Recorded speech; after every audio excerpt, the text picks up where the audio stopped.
క్రీస్తు యేసు మరణించినది నీ కొరకే కాదా? పరమునకు మార్గము నేనని ప్రభువు చెప్పలేదా? నమ్మితే యేసు క్రీస్తుని ఉందులే పరలోకంలో, నమ్మితే యేసు క్రీస్తుని ఉందులే పరలోకంలో.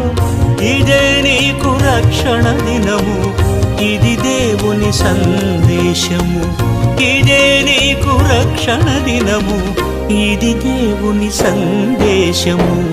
కవుల కలములో రానిది, పాండిత్యములో లేనిది, జ్ఞానుల జ్ఞానానికందని నీ జీవిత చరిత్ర. మనిషి నీ చరిత్ర, మనిషి నీ చరిత్ర, మనిషి నీ చరిత్ర.